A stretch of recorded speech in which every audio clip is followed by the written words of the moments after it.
తేవటం వీటి గురించి చర్య తీసుకోవాలి. సార్ ఢిల్లీ దాకా లిక్కర్ స్కామ్లో ఢిల్లీ లింకుల్ని ఎలా చూడాలి? ఢిల్లీలో ఇదివరకు లిక్కర్ స్కామ్ ఆ సందర్భంలో శరత్ చంద్రారెడ్డి ఈ అరబిందో కంపెనీకి వాళ్ళకి సంబంధించిన అప్పుడు విజయసాయి రెడ్డికి కూడా బంధువు అనుకోండి, ఆ విధంగా అల్లుడి తరఫున. సో ఇలాంటివన్నీ ఉన్నాయి. ఇప్పుడు ఆ ఏపీలో వచ్చిన ఈ బద్దలైన లిక్కర్ స్కామ్ అనేది దీని మూలాలు దీని వేళ్ళు ఢిల్లీ స్కామ్లో కూడా ఉన్నాయి. శరత్ చంద్రారెడ్డి గారు అప్పుడు వినిపించిన పేర్లన్నీ కూడా వాళ్ళలో చాలామందికి దీంతో సంబంధాలు ఉన్నాయని అది ఇందులో కూడా ఆ పేర్లన్నీ కనిపిస్తున్నాయి. కనిపించింది ఒకటే, ఢిల్లీ స్కామ్లో వినిపించిన మాగుంట శ్రీనివాసులరెడ్డి ఆయన ఇప్పుడు కూటమిలో చేరారు, కూటమిలో ఎంపీ అయ్యారు కాబట్టి అదొకటి వినిపించట్లేదు. చాలా సందర్భాలు ఇంకో విషయం కూడా ఉంది మనం ఇలా చర్చించాల్సింది. సో ఇప్పుడు లిక్కర్ స్కామ్ అనేది అంతకంతకు విస్తరిస్తూ పోతుంది కానీ తగ్గడం లేదు. ఈ క్రమంలో మళ్ళీ విజయసాయి రెడ్డి కూడా వస్తున్నారు, చెవిరెడ్డి భాస్కర్ రెడ్డి వాళ్ళందరికీ కూడా నిన్న మళ్ళీ రిమాండ్కు వాళ్ళను పంపించారు. ఇంకొకటేమో మనము నిన్న మాట్లాడిన దానికంటే మించి ఆయనకు సదుపాయాలు కల్పించారు. 5 స్టార్ సదుపాయాలు ఏంటి, జైల్లో లగ్జరీలు ఏంటి అని ఇదొక దూకుడు. కోర్టుల్లో చేసిన తర్వాత అవి వద్దంటే వాళ్ళు హైకోర్టులో సవాల్ చేయాలి. రెండోది కోర్టుల్లో కూడా కొంతమంది విషయంలో మరి అంతకుముందు ఎందుకు రాలేదు, ఇప్పుడు ఎందుకు వచ్చాయి, అదే రాజమండ్రి జైలు, అదే అధికారులు, అవే కోర్టులు కదా, ఇలాంటి ప్రశ్నలు కూడా ఉత్పన్నమవుతాయి. ఈ లిక్కర్ స్కామ్ ఢిల్లీ లింకులు కూడా వచ్చిన తర్వాత కేంద్రము లేకపోతే ఈడీలు సిబిఐల పాత్ర ఏంటనేది కూడా వస్తుంది.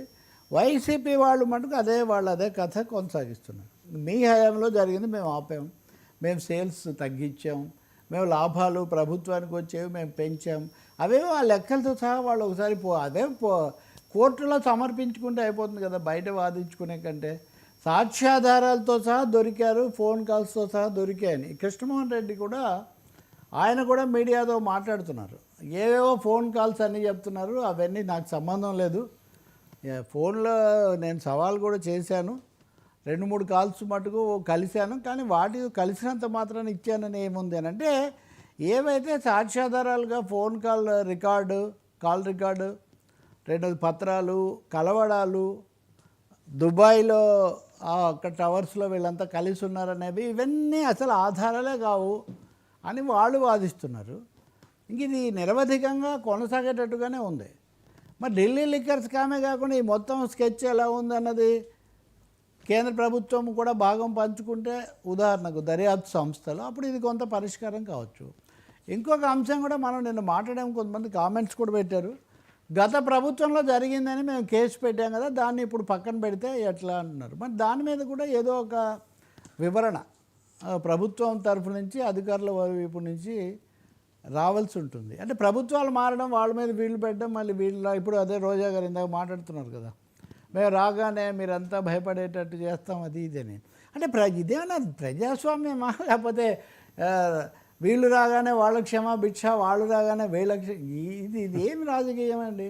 కాబట్టి లిక్కర్ స్కామ్ మీద ఈ మీడియాలో సీరియల్ స్టోరీస్ కాకుండా తప్పకుండా న్యాయ వ్యవస్థ ద్వారా ఒక సహేతుకమైన సమగ్రమైన స్పష్టత ప్రజలకు రావాల్సిన అవసరం ఉంది. ఎవరో పెట్టారు, ప్రతిదానికి వెకిలుగా చూస్తుంటారు కదా, ఎప్పుడు కూడా మద్యం అనేదాన్ని ఆదాయంగానే చూస్తున్నారు, ఆదాయ వనరులుగా. నాకు అక్రమాలు జరుగుతున్నాయని నేను చెప్పాను, అంతే కదా.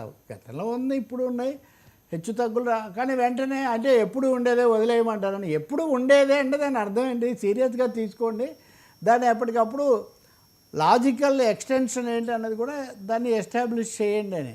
దాన్ని వదిలిపెట్టేసి ఈ ఒక భాగమే మేము నొక్కుతామంటే అది కుదరదు కదా. కోర్టుల్లో కేసులు కూడా క్లోజ్ కావు, అవి ఉంటాయి, కొన్ని ఉంటాయి, కొన్ని క్లోజ్ చేశారు వీళ్ళు. క్లోజ్ చేయడానికి కారణాలు ప్రజల ముందు పంచుకోవాలి కదా.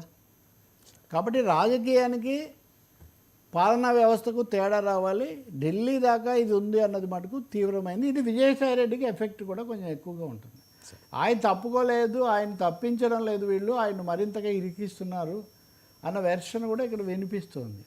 ఇక ఢిల్లీలో ఏదైనా చేస్తే ఆయన చేయాల్సిందే కదా.